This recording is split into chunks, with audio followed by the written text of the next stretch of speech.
As part of his working visit to the Russian Federation, Kazakh President Nursultan Nazarbayev took part in an informal meeting of the CIS heads of states dedicated to the 20th anniversary of the Commonwealth. The Russian capital city, Moscow, also hosted a scheduled session of the Council of the Collective Security Treaty Organization. The rotating chairmanship of the organization is now moved from Belarus to Kazakhstan, which presented its priorities and the activities of this military and political alliance.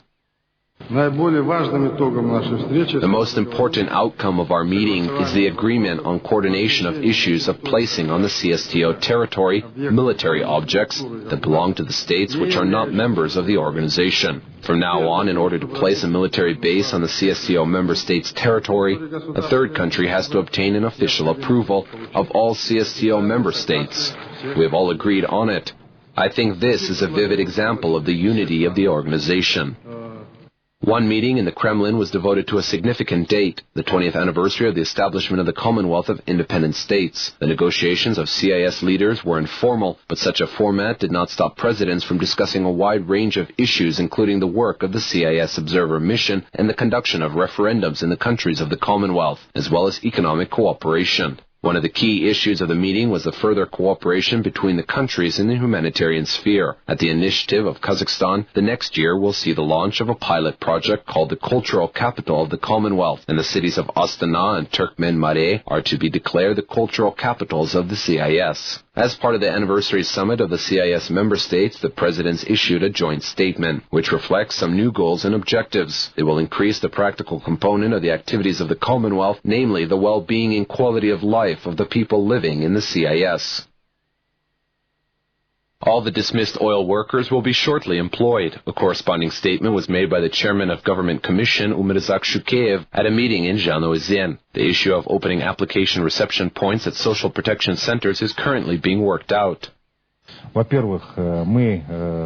of all, we will offer them about 20 options related to their employment at other mining enterprises of our country. Large companies with staff of thousands of people, which you probably know. We will help them move, land a job, settle down and join the staff. To do this, the President will invite the owners of companies and related governors and give instructions. Now it is important for us to have those who lost their jobs come to us, get registered and choose one of these options. Some of the dismissed workers will be employed by companies that provide various services to oil companies, concentrated in the Mangistau region. At the same time, people's salaries won't be less than in their previous jobs. The situation in Zhanaozen was completely taken under control. New emergency situations have not been registered. The town's commandant was charged with reporting on the situation on local television twice a day. The burnt buildings are now being restored and all municipal agencies are now working in an intense mode. A lot of functionaries have arrived from Astana and they are helping us a lot. We also thank the people who are assisting and supporting us. A special warehouse is now in operation in the city of Aktau, which is receiving the staple food items from different regions of the country. Then the cargo is delivered to Zhanaozen by trucks. Local law enforcement agencies have already identified the organizers of riots, with some of them placed on the wanted list. During the events which happened on December 16, 110 people got injuries, with 73 of them now being in hospitals. 15 people were killed in the riots, including one in Shitpe, while 17 police officers received injuries. The situation in Zhanaozen and the Mangistau region remains stable and under control of law enforcement bodies, the Prosecutor General's office reports. According to the agency's official representative, Nurdaulet Suindikov, there haven't been any offenses over the past day in Zhanaozen and the village of Shitpe. 38 people have been prosecuted over the past 4 days for disorderly conduct and disobedience to police. Another 10 were detained due to being suspected of involvement in the organization of and participation in looting and protest, and 8 of them have already been arrested.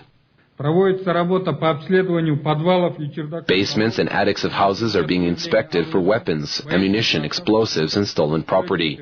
More than 90 houses have been inspected today. Jerry cans with incendiary liquid, a mixture of gasoline and diesel fuel, which people call the Molotov cocktail, stolen items and office equipment and more were found in some of them. The Prosecutor General's office reported that the exact number of people killed in the Zhanaozen unrest stands at 14. Their identities have been established. Nurdaulet Suindikov stressed that the rumors about mass bloodshed are obvious disinformation and provocation. Police officers didn't use firearms, not even once after the declaration of the state of emergency in the town.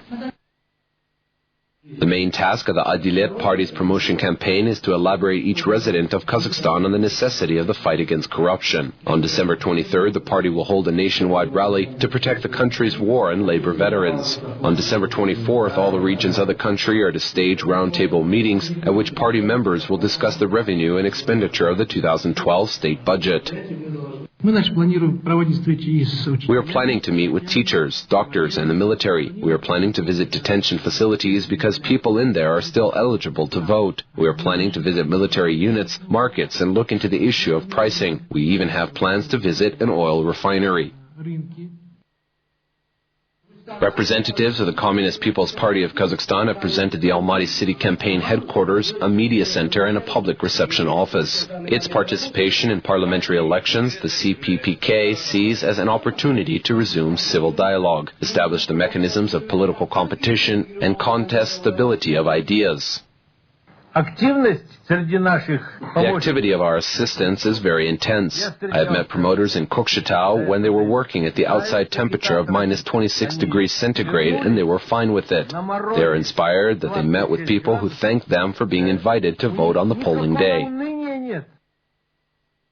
Activities to attract new supporters of parties' manifestos are gathering pace with each passing day, and party members has its own methods of contending for seats in the parliament. Active members of the Party of Patriots of Kazakhstan explain their manifesto to townspeople in Almaty trams. The party's main goal is to improve living standards, promote the well-being of Kazakh people, and solve environmental problems. Patriots suggested carrying out large-scale modernization of industrial enterprises, improve the system of state and local government, and develop as well as support small and medium businesses more actively. First of all, our party's manifesto revolves around the main thing in our country, the people, their health, life, and safety. These are the core values that we have to stick to. So all of this is reflected in the party's manifesto. Moreover, there's a big issue on the environmental safety of our country, our planet, and particularly the city of Almaty. The leader of Akshol Democratic Party, Azat Purashev, has arrived in Kostanay. The Akshol party members laid flowers at the monument to Kazakh enlightener Ahmed Baytursinov, after which they held two meetings. Azat Purashev answered questions from students. Young people inquired about the improvement of the employment system and education sector, while farmers were interested in the issues of commodity producers' protection. In general, Akshol's manifesto consists of 10 directions. They are going to contend for seats in the lower house of parliament. The party's Kostanay-based branch also nominated 2 candidates for the regional council. The Maslikhat and 3 party members were registered as candidates in district Maslikhats. We meet with our fellow citizens, voters, and explain our manifesto to them. We immediately obtain feedback from them in order to know what issues our citizens are concerned about and what kind of issues we should raise during the parliamentary activity. As for the support for entrepreneurs, Kostanay is the breadbasket of Kazakhstan, so agricultural issues are of utmost importance to us. Thus, our delegation features representatives specifically of this business sector.